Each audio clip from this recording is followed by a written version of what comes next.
आप बच्चा कंसीव करने के बारे में सोच ही लेते हैं कपल और आपका मिसकैरेज हो जाए, आपके 2 महीने अच्छे से निकल गए या फिर 2 महीने के अंदर ही मिसकैरेज हो जाए, उस टाइम आपकी क्या फीलिंग्स आती हैं?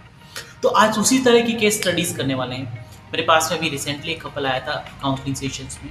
उन कपल्स ने 2 बार कंसीव करने की कोशिश करी लेकिन मिसकैरेज हो गया। तो आखिर मिसकैरेज होता क्या है? उस मिसकैरेज के पीछे का रीज़न क्या है? क्योंकि मिसकैरेज तो होता है, लेकिन जब तक आप उसके पीछे के रीज़न को पता नहीं करेंगे ना, तो भी आगे आपको फ्यूचर में समस्याएँ आ सकती हैं। तो आपको अगर रीज़न पता करना है तो प्लीज़ आप हमारे काउंसलिंग सेशंस को बुक कर सकते हैं। हम लोग उसको ₹9 में ही वो सेशंस फर्स्ट सेशंस आपको प्रोवाइड करते हैं। तो उसके बारे में हमने बहुत ज़्यादा डिटेल्स निकाली। तो उनको 2 बार मिसकैरेज की समस्या आ गई है। 2 बार वो कंसीव करना चाह रहे हैं, कंसीव भी हो रहा है उनको, लेकिन वो बच्चा ठहर नहीं रहा है। मतलब 8 वीक या 10 से 12 वीक के अंदर उनको मिसकैरेज हो रहा है। तो बेसिकली उस मिसकैरेज का रीज़न्स क्या होते हैं? उसके बहुत सारे रीज़न्स हो सकते हैं। होता क्या है?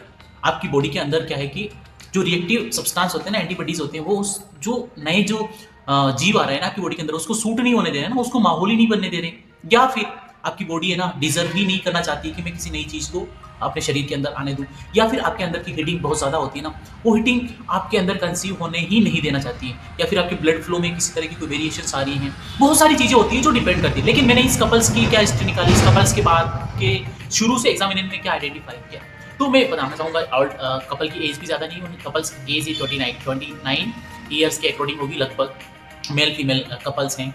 के दौरान पता चला कि वो थोड़ा तेल तीखा तलिया ज़्यादा खाते हैं और बाहर की चीज़ों को भी ज़्यादा प्रिफर करते हैं। तो अगर आप कंसीव करने की सोचते हैं तो ये चीज़ आपको अमूमन अवॉइड करनी रहती है। उसके बाद में फिर पता चला कि वो स्मोकिंग, उनकी किसी तरह की कोई हिस्ट्रीज़ नहीं है, लेकिन हाँ वो फैक्ट्रीज़ में वर्क करते हैं। इस ड्यूरेशन में आपको थोड़ी प्रिकॉशंस रखनी रहती है।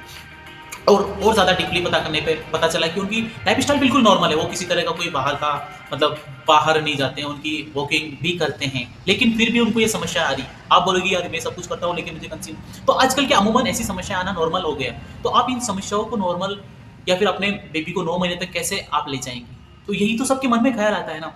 तो आपको करना क्या होता है?